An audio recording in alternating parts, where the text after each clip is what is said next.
Pookode veterinary സർവകലാശാലയിലെ hostel കെട്ടിടത്തിനുള്ളിൽ ദിവസങ്ങൾ നീണ്ട ശാരീരിക പീഡനത്തിനും ആൾക്കൂട്ട വിചാരണയ്ക്കും ഒടുവിൽ സിദ്ധാർത്ഥ് എന്ന 2ാം വർഷ വിദ്യാർത്ഥി മരണപ്പെട്ടിട്ട് ഇന്ന് 1 വർഷം തികയുകയാണ്.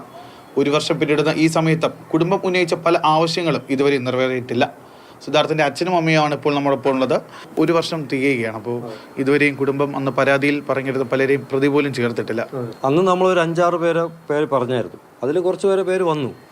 പക്ഷേ എന്തുകൊണ്ട് ഈ അക്ഷയ് എന്ന് പറയുന്ന നമുക്ക് വളരെ ഉറപ്പുള്ള ഒരു പ്രതിയാണത്. പിന്നെ ബിൻസിയ എന്ന് പറയുന്ന 2ാമത്തെ ഒരാൾ. ബിൻസിയാണ് ഇതിന് വ്യാജ പരാതി കൊടുത്തിട്ട് 18-ാം തീയതി കൊല്ലപ്പെട്ടിട്ട് 20-ാം തീയതി പരാതി കൊടുത്തിട്ടുള്ളത്. ആ 20-ാം തീയതി കോളേജ് അധികൃതർ വരെ ആ പരാതി ഫയലിൽ സ്വീകരിച്ച് ഫയലിൽ വെച്ചത്. ഈ 2 പേരും ആരെ പിടിച്ചില്ലേലും ഈ 2 പേരെ പിടിക്കണം, 2 പേരെ ചോദ്യം ചെയ്യണം എന്ന് ആദ്യത്തെ ലോക്കൽ പോലീസ് മുതൽ നമ്മൾ ആവശ്യപ്പെടുന്നതാണ്. ഇവരെ ഇതുവരെയ്ക്കും തൊട്ടിട്ടില്ല എന്ന് മാത്രമല്ല, ഇവരെ പേര് പോലും പരാമർശിച്ചിട്ടില്ല. ബിൻസിയുടെ അമ്മ ഇവിടെ തൃശ്ശൂർ കമ്മീഷണർ ഓഫീസിൽ ജോലിയാണ്.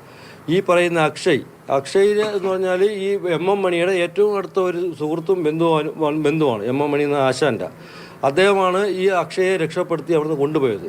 ഈ 2 പേരും കൂടെ ഈ ലിസ്റ്റിൽ, ഈ കൊലപാതകളുടെ ഇടയിൽ വരണം, ഈ ലിസ്റ്റിൽ വരണം. കുടുംബം ആരോപണം ഉന്നയിച്ച പലരും ഇന്ന് കോളേജിലിരുന്ന് പഠിക്കുകയും ചെയ്തുകൊണ്ട് പരീക്ഷയും എഴുതിയിട്ടുണ്ട്. അപ്പോൾ പല സന്ദർഭങ്ങളിലും ഈ കോടതി വിധിക്കെതിരായിട്ടൊക്കെ തന്നെ പോകേണ്ട ഒരു അവസ്ഥ വന്നിട്ടുണ്ടല്ലേ? പല സന്ദർഭത്തിലും ഉണ്ടായിട്ടുണ്ട്. കാര്യം എന്ന് പറഞ്ഞാൽ ആദ്യമേ ആൻറ്റി റാഗിങ് സ്ക്വാഡ് ഈ അന്വേഷണം കണ്ടുപിടിച്ചിട്ട്, ഈ ഒരു സംഭവം കണ്ടുപിടിച്ചിട്ട് അവർ പറഞ്ഞത് ഈ 18 പ്രതികളും 3 വർഷം അവർ ഡീബാർ ചെയ്തിട്ട് 3 വർഷം പഠിക്കാൻ പാടില്ല, ആ ജില്ലയിൽ കയറാൻ പാടില്ല, സംസ്ഥാനം വിട്ട് പോകാൻ പാടില്ല എന്നുള്ള ഒരുപാട് നിബന്ധനകൾ ഉണ്ടാക്കിയിട്ടാണ് ഈ ആദ്യത്തെ ഒരു വിധി വന്നത്.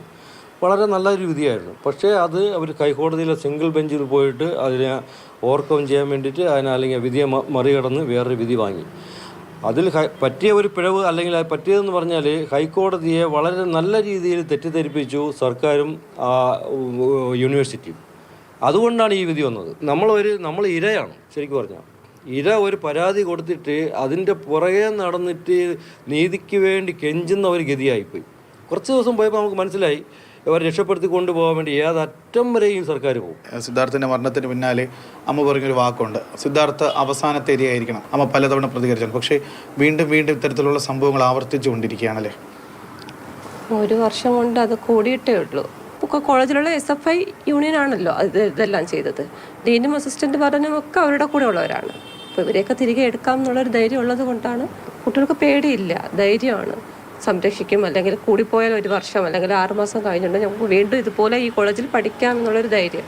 നമ്മുടെ നിയമത്തിനെ വളച്ചൊടിച്ച് പ്രതികളെ സംരക്ഷിക്കും എന്നുള്ളൊരു ധൈര്യം. ഇതുപോലെ ഇനിയും ഇത് നടന്നുകൊണ്ടേയിരിക്കും. സംരക്ഷണം ഉണ്ടെങ്കിൽ, ശിക്ഷ കുറവാണെങ്കിൽ, ശിക്ഷ ഇല്ല എങ്കിൽ അവർക്ക് ധൈര്യം കൂടും. ഈ 1 വർഷത്തിന് പിന്നാലെ തന്നെ പല കുട്ടികളും വീണ്ടും ക്രൂരമായ റാഗിങ്ങിനൊക്കെ തന്നെ ഇരയാകുന്നുണ്ട്. ഇതിനെല്ലാം കാരണമായി കുടുംബം ചൂണ്ടിക്കാട്ടുന്നത് ഈ ആരോപണ വിധേയരായ കുട്ടികൾ തിരികെ കോളേജുകളിലെത്തി തന്നെ അവർ പഠിക്കുന്നു, അല്ലെങ്കിൽ അവർക്ക് പുറത്ത് സംരക്ഷണം ഒരുക്കാനൊക്കെ തന്നെ പലരും ഉണ്ട് എന്നുള്ളൊരു വിശ്വാസമാണ് ഈ കുട്ടികൾ വീണ്ടും ഇത്തരത്തിലേക്കുള്ള ക്രൂര കൃത്യങ്ങളിലേക്ക് കടക്കാൻ കാരണമെന്നാണ് കുടുംബം പറയുന്നത്. സജികുമാറിനൊപ്പം ജിബിൻ JB, മാതൃഭൂമി ന്യൂസ്, തിരുവനന്തപുരം.